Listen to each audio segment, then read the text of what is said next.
Hello and welcome back to Let's Play Final Fantasy III with me, Get Daved. Last time we started out the game and then Terra fell through a hole and passed out when she hit the ground. The robbing and plundering trade. He called you a blue-collar worker and a thief.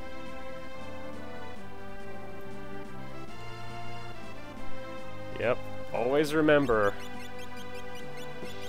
Locke's primary, or maybe it would be more accurate to say secondary motivation, is finding relics from the past. We'll learn why that's so important to him later. Also, his name is Locke, as in John Locke the philosopher, not Loki, the god of mischief. And Locke does not like to be called a thief, he's a treasure hunter. He will hunt for treasures on other people's persons.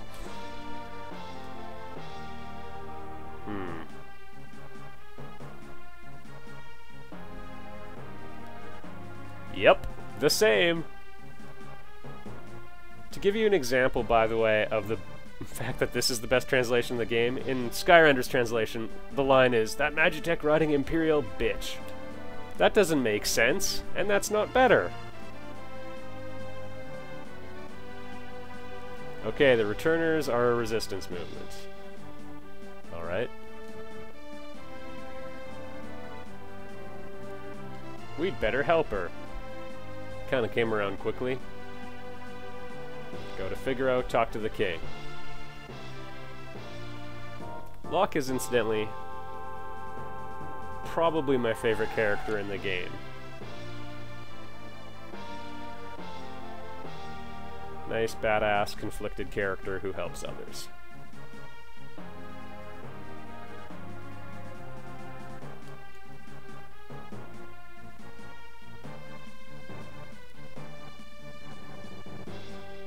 Yeah, I bet you thought you could beat him up when it was just one of them. And yes, the game has a bit more of a kiddie tone at the beginning. Trust me, it won't stay that way. Cute little cave critters want to help us. Moogles factor into a lot of Final Fantasy games.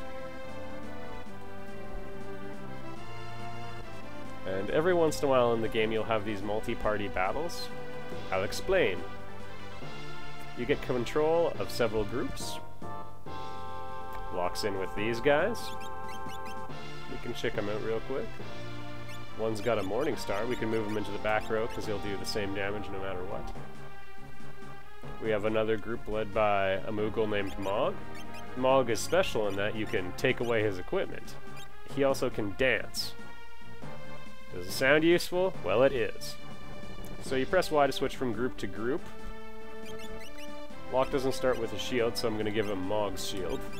Now he's a little bit more ready to rumble. And I'm actually going to try doing most of the dirty work with Mog. Well, no. I'm going to do one fight with Mog's group and then try doing the dirty work with Locke's group, I think. So Mog won't be doing quite as much damage, because he has no weapon, but he's on such a high level and has so many hit points. Like, Moogles are tough. Mums are tough. Subtract 10 points if you caught that reference. And I'm just going to check. We've got two guys with long-range weapons in this group too, so we want to move them to the back row as well. I like to try doing as much dirty work with Locke as I can, because, you know, experience points. The main thing you're trying to prevent is getting hit by an attack you might recognize from the last video. Yep, because that'll wear down your characters pretty quickly. The Lobo is a fraction of the threat. Alright, let's see how this goes. These fights are quick. Sorry if you find them a little repetitive. It's a special sequence, though. Okay, a double attack, no big deal. Didn't stop it.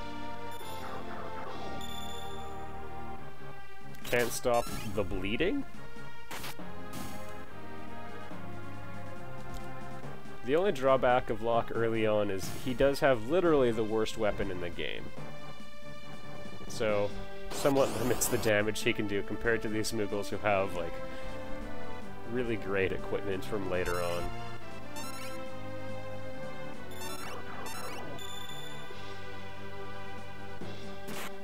And this group can probably only survive one more battle like that. So we might have to change it up.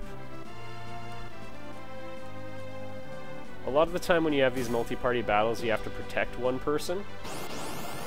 Always leave people to bottleneck the pathway to the key objective. In this case, Terra. Never leave that passageway undefended. Show them how it's done! Yeah, so one more fight will probably screw this group over.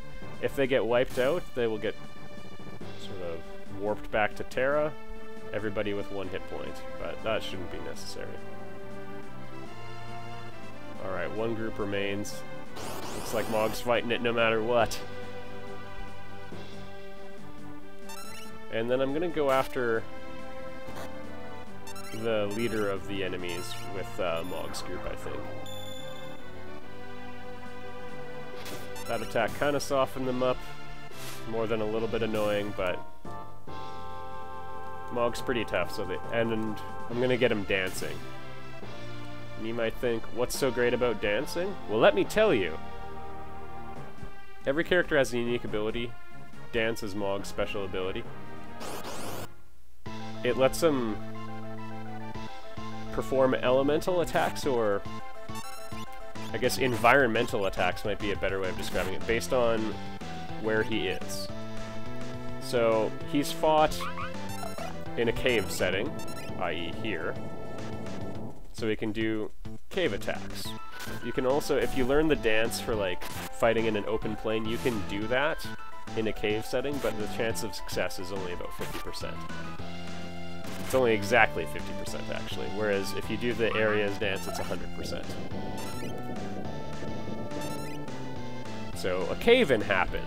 That was helpful.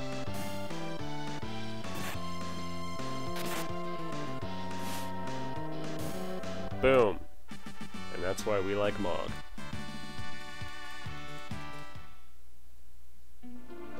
We won't see him for a very long time now.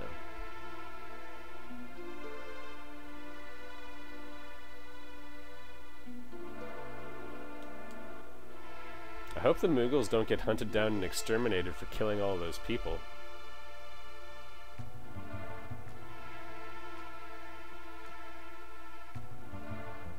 Because you just know, like, the Empire is a threat, the Mughals helping Imperial agents escape. We gotta clamp down on the Mughal population. I found them rummaging through my trash.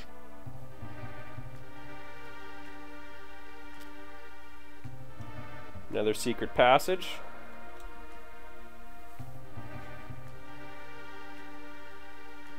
But yes, he did save you.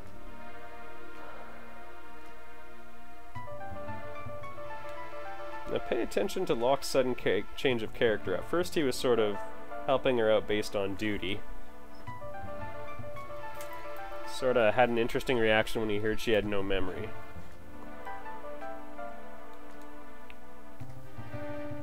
Don't forget about it, you amnesiac.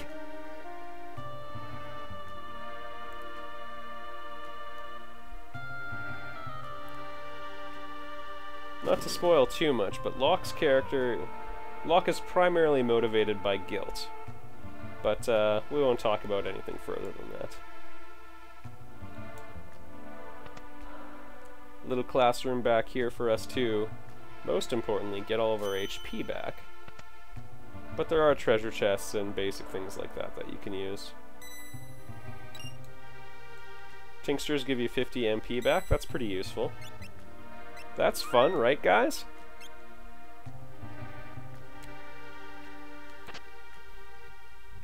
I'm not going to talk to most of the people in here, or really any of them, because they are just giving you knowledge on basic systems of the game mechanics and all that. This guy was just telling you that there can sometimes be enemies inside treasure chests, which is true. However, often if there's an enemy inside a treasure chest, they will have a really good treasure once you defeat them. Although it's not nearly as common as it is in Final Fantasy IV, so keep that in mind. Sleeping bags and tents are great. Tents give everyone full HP and MP. Straight up. Sleeping bags give one person full HP and MP. So early on when Terra is the only person who has MP, sleeping bag's just as good as a tent.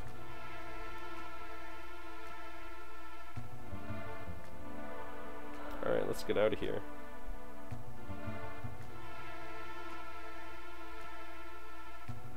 And we'll begin the trek to Figaro.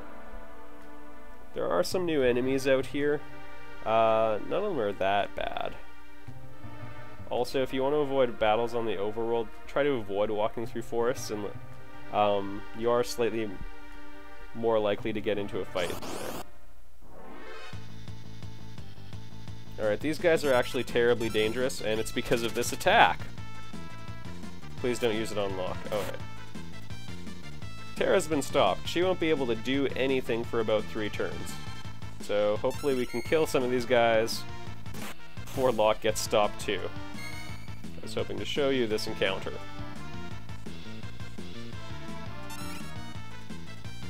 Please. Good. Unfortunately, the enemies are just tough enough that they require 2 hits as well.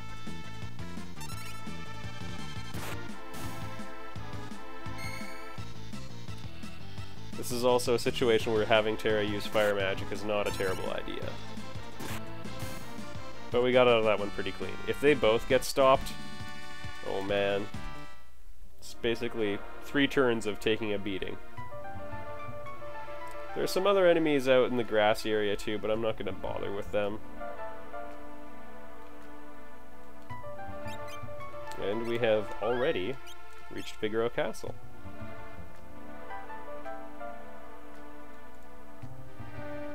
Yeah, it is me. Figaro is a cool and majestic land. Have they been terrorizing or just thieving?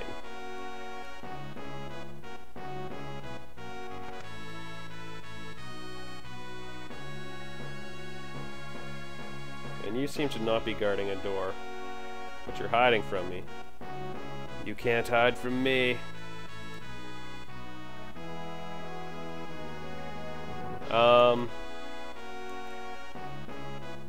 It has turbofan engines inside the towers. It looks high-tech, don't worry. And there's actually a couple treasure chests up here. So we might as well check those out while we get the chance. And enjoy the view of the desert.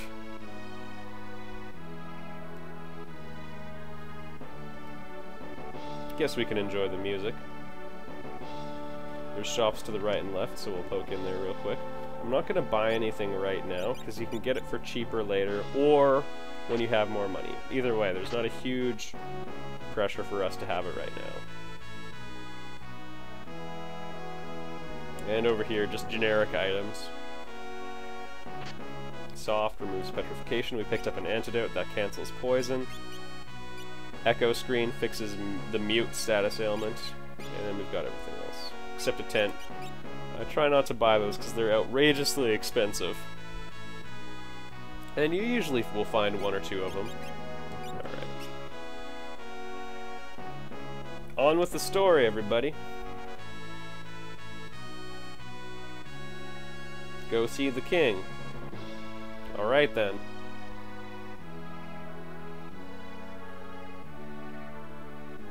Yep. There's your killing machine.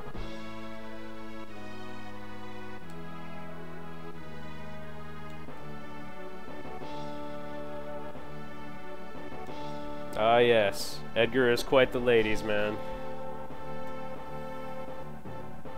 And an engineer. His special skill is in battle he can use tools, like that auto crossbow we saw for sale.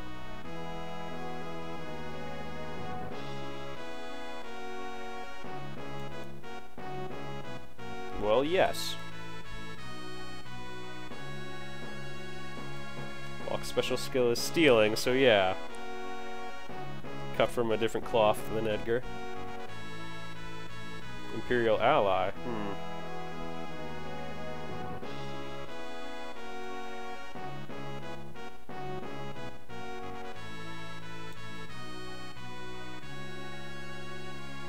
Edgar.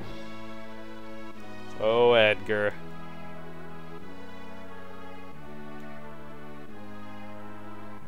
A little bit of innuendo?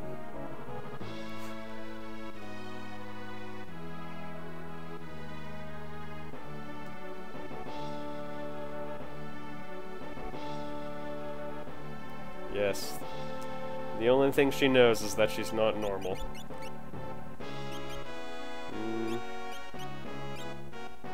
I'm gonna make you all watch this. There's one nice thing you can do, which is reorient the battle windows, by the way.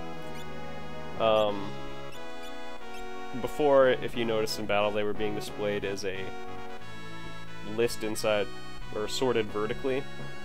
Now they'll have a slightly faster to use layout.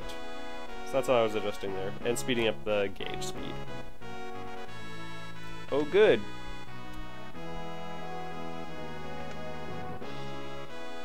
Free sleep at Figaro, always nice.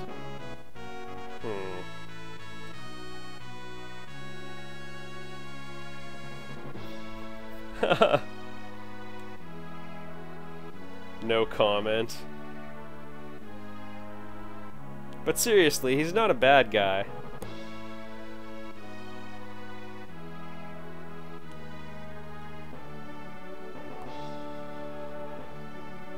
He knows what he likes.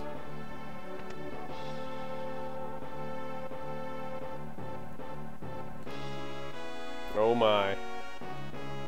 It's either cute or terribly creepy.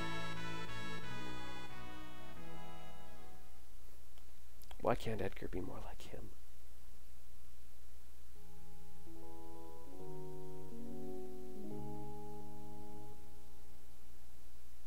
Uh-oh. Apparently not quite as,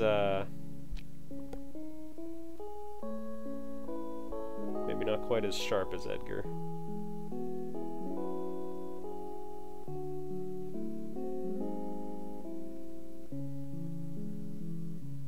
Father's dying, boy.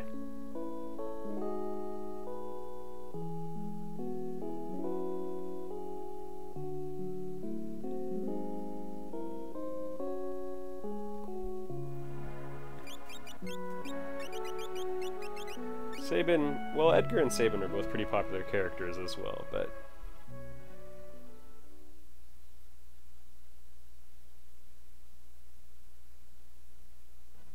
he's a huge jerk. No, Sabin's pretty great. Didn't quite have the mind for governance like Edgar, but maybe slightly purer of spirit.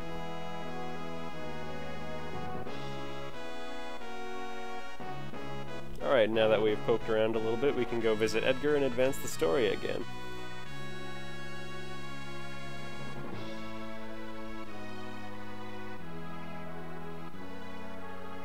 Flipping a coin.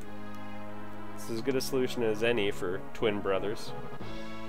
Although I believe Edgar was the older of the two. By however many minutes. Oh, good. You'll remember Kefka.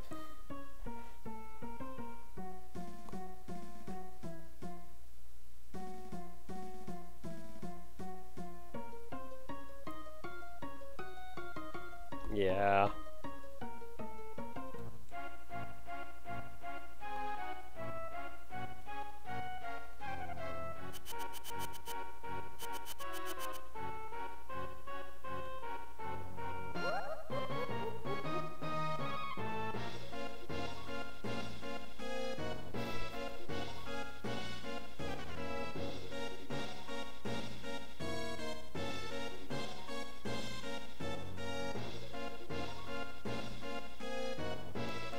Also, now that we have control of Edgar briefly, I'm going to give him a mithril pike, because he can use swords and lances.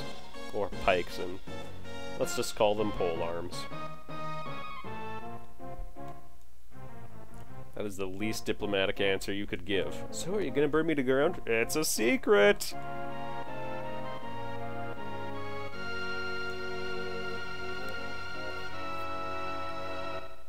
Laying on the politicking when he talks to Kefka, though.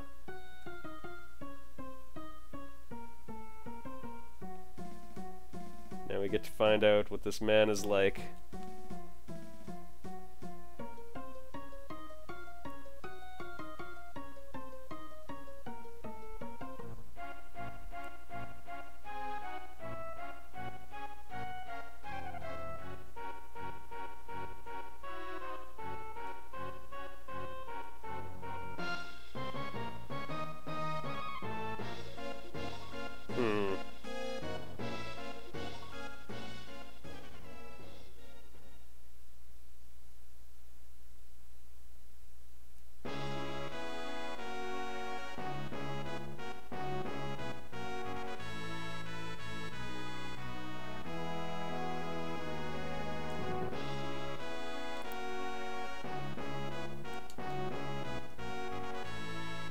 In the end, Edgar always does.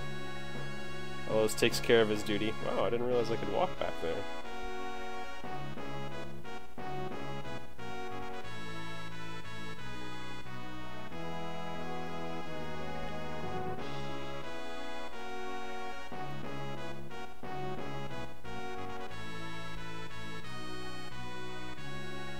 The desert castle. Well, yeah, I noticed that part.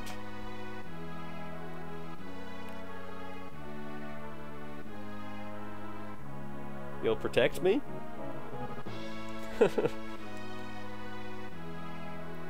Oh.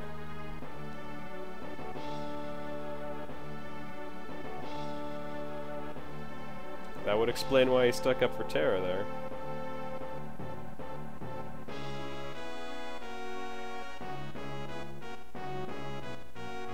No, you're not.